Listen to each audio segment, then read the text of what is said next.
I was gonna make a Sevilla versus Barcelona match review, but I couldn't actually watch that game. And even before the game even happened, I knew I wasn't able to watch it. This was actually one of the few Barca games since I started watching Barcelona over 10 years ago that I actually wasn't able to watch.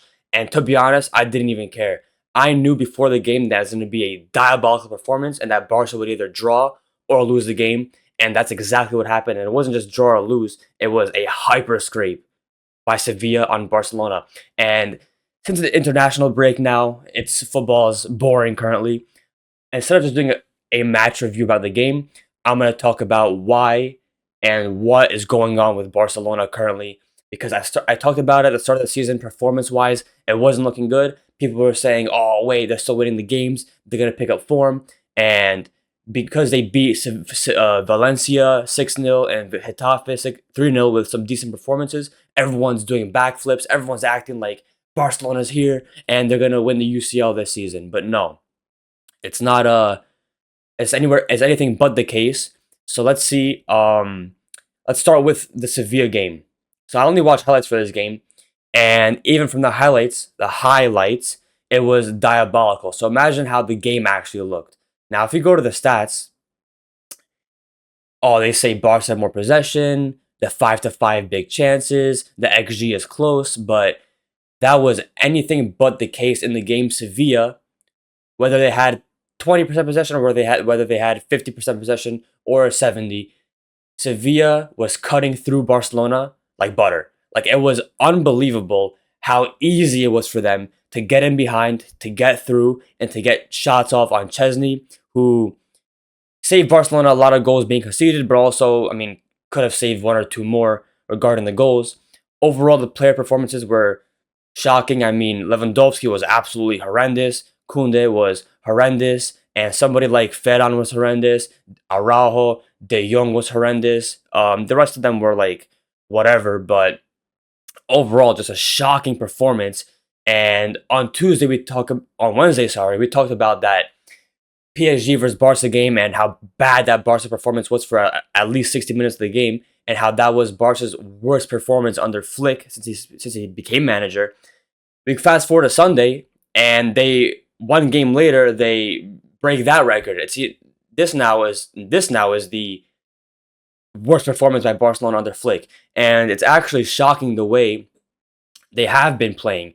And people were overlooking it at the start of the season, the first three games where Barca was playing poorly but managing to win games, and they were saying they're going to pick up form. At least they're still winning the games. They're still outscoring the teams they're playing against. But this is my issue with football fans as a general in the modern era is that there's so much outcome bias. There's so much focus on numbers and not actually seeing what's happening in the game or seeing what a player is doing.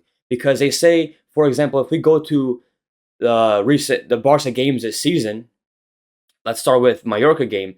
Yeah, Barca won that 3-0, but Mallorca with two red cards, Barca should have performed way better than they did. And there was a shocking performance. And I said it even in my match review for that game.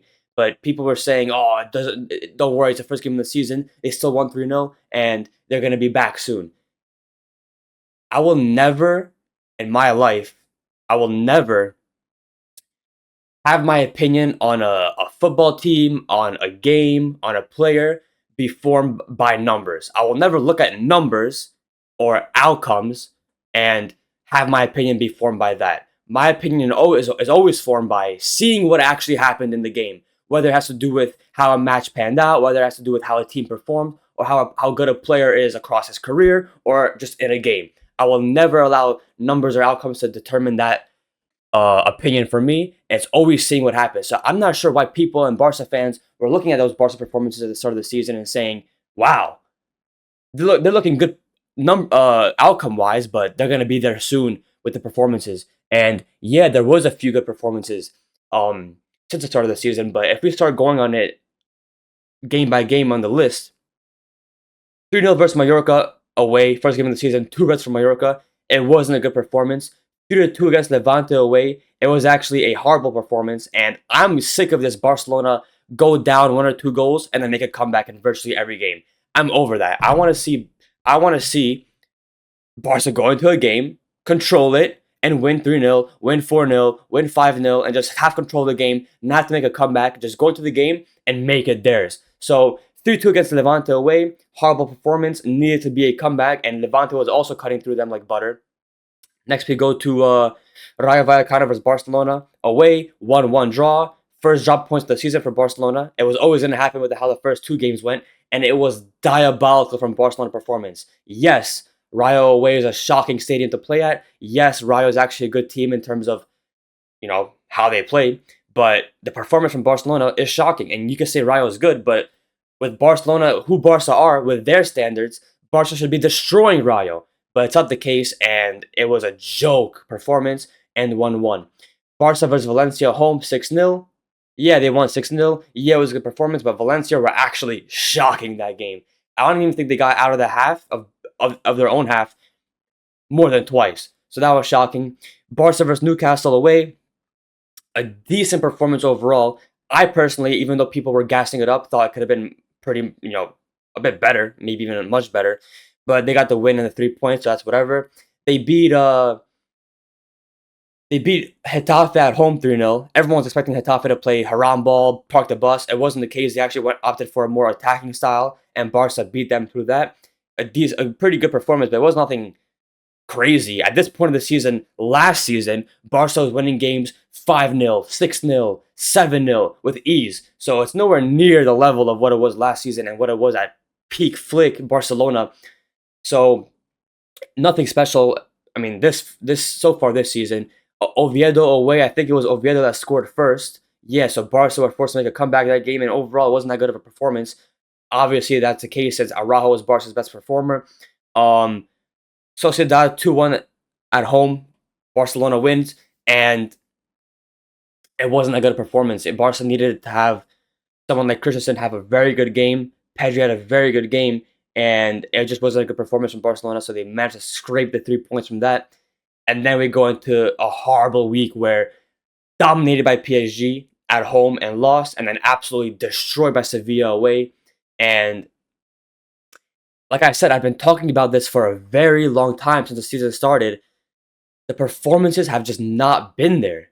They haven't been there, the performances. And when you see that, it doesn't matter what the outcomes are of the games. It will not be sustainable to go into games, and especially more important games as the season goes on, and expect to manage to win trophies by playing like that. It's just not going to happen. So when I see Barca fans and they're watching these games and they're saying, don't worry, the results are here, but the performances will be here soon. So even though Barca is sticking to outscoring teams rather than outplaying teams, they just eat it up and they say, don't worry, they'll be good soon. So it's not the case, and I saw it coming from the first few games.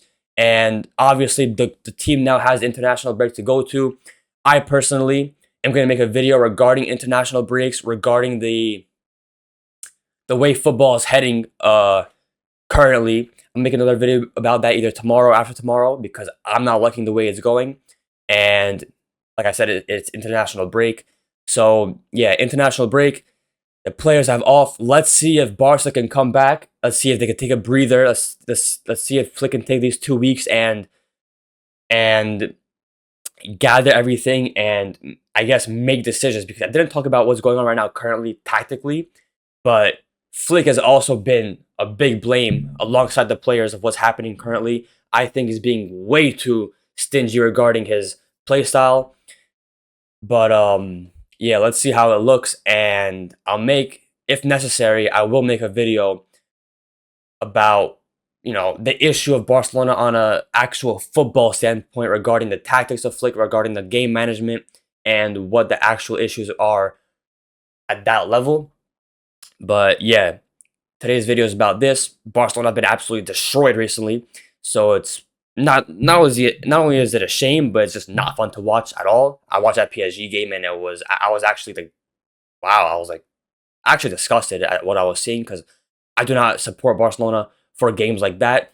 And yeah, they're looking dusted right now. So that's that. I'll make the football as a whole video in the next few days. But for now, I'll see you then.